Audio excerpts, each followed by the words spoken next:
Hello friends, my name is Zahor Shah and you are watching my YouTube channel Telegraphy. Mona Lisa, also known as La Gioconda, is the wife of Francesco del Giocondo. This painting is painted as oil on wood. The original painting size is 77 by 53 centimeters, 30 by 20 and 7/8 in, and is owned by the government of France and is on the wall in the Louvre in Paris, France. This figure of a woman, dressed in the Florentine fashion of her day and seated in a visionary mountainous landscape, is a remarkable instance of Leonardo's sfumato technique of soft, heavily shaded modeling. The Mona Lisa's enigmatic expression, which seems both alluring and aloof, has given the portrait universal fame. The Mona Lisa's famous smile represents the sitter in the same way that the juniper branches represent Ginevra Benci and the ermine represents Cecilia Gallerani in their portraits, in Washington and Krakow respectively. It is a visual representation of the idea of happiness suggested by the word Gioconda in Italian. Leonardo made this notion of happiness the central motif of the portrait. It is this notion that makes the work such an ideal. The nature of the landscape also plays a role. The middle distance, on the same level as the sitter's chest, is in warm colors. Men live in this space. There are a winding road and a bridge. This space represents the transition between the space of the sitter and the far distance, where the landscape becomes a wild and uninhabited space of rocks and water which stretches to the horizon, which Leonardo has cleverly drawn at the level of the sitter's eyes. The painting was among the first portraits to depict the sitter before an imaginary landscape, and Leonardo was one of the first painters to use aerial perspective. The enigmatic woman is portrayed seated in what appears to be an open loggia with dark pillar bases on either side. Behind her, a vast landscape recedes to icy mountains. Winding paths and a distant bridge give only the slightest indications of human presence. The sensuous curves of the woman's hair and clothing, created through sfumato, are echoed in the undulating imaginary valleys and rivers behind her. The blurred outlines, graceful figure, dramatic contrasts of light and dark, and overall feeling of calm are characteristic of Da Vinci's style. Due to the expressive synthesis that Da Vinci achieved between sitter and landscape, it is arguable whether Mona Lisa should be considered as a traditional portrait. For it represents an ideal rather than a real woman. The sense of overall harmony achieved in the painting, especially apparent in the sitter's faint smile, reflects the idea of a link connecting humanity and nature in the Renaissance, which brought together all human activities. Art meant science, art meant truth to life. Leonardo Da Vinci was a great figure because he embodied the epic endeavor of Italian art to conquer universal values. He who combined within himself the fluctuating sensitivity of the artist and the deep wisdom of the scientist, the poet and the master. In his Mona Lisa, the individual, a sort of miraculous creation of nature, represents at the same time the species.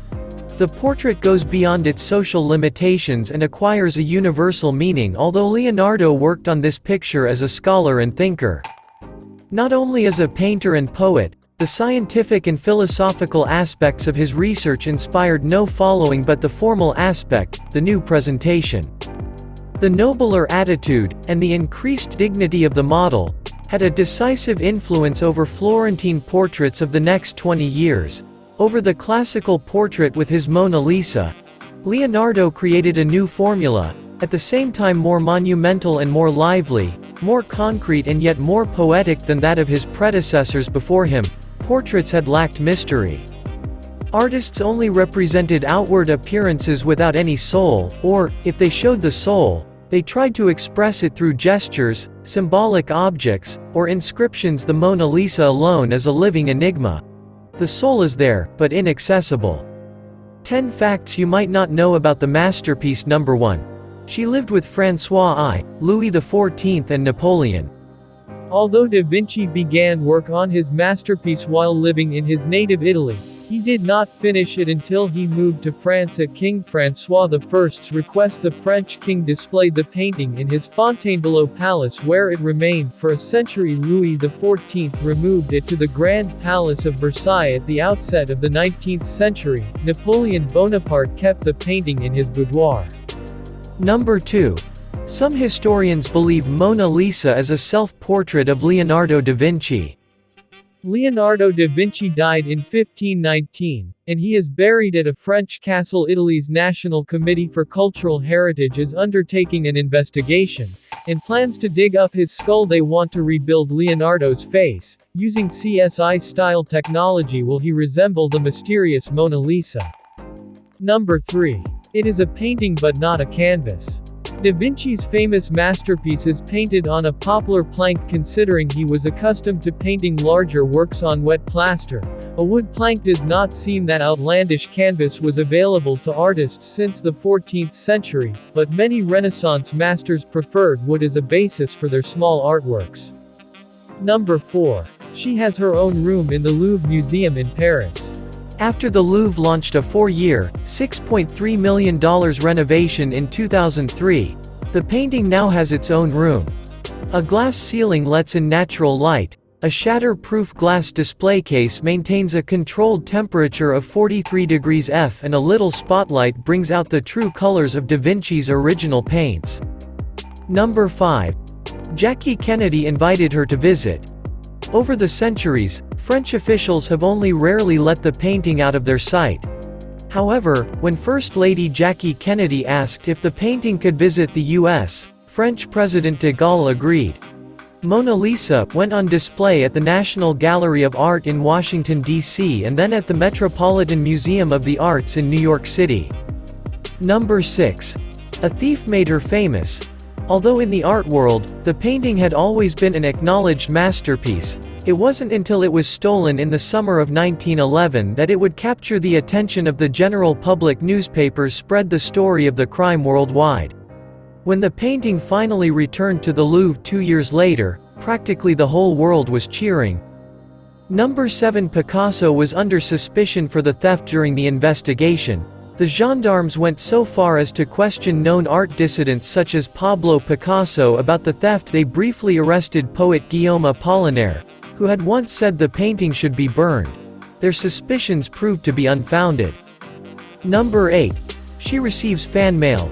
Since the painting first arrived at the Louvre in 1815, Mona Lisa has received plenty of love letters and flowers from admirers. She even has her own mailbox. Number 9. Not everyone is a fan. Various vandals have tried to harm Da Vinci's famed masterpiece, and 1956 was a particularly bad year in 2 separate attacks. One person threw acid at the painting, and another individual pelted it with a rock. The damage is faint but still noticeable. The addition of bulletproof glass repelled subsequent attacks with spray paint in 1974 and a coffee cup in 2009. Number 10. She cannot be bought or sold. Truly priceless, the painting cannot be bought or sold according to French heritage law. As part of the Louvre collection, Mona Lisa belongs to the public, and by popular agreement, their hearts belong to her. Friends, here are 10 facts about Mona Lisa. You will tell me which of these 10 facts you liked. If you also know a little bit about Mona Lisa, then you must see in the comment. If you have seen the video till now, then you must like the video and subscribe to the channel so that you will continue to receive such informative videos. Goodbye.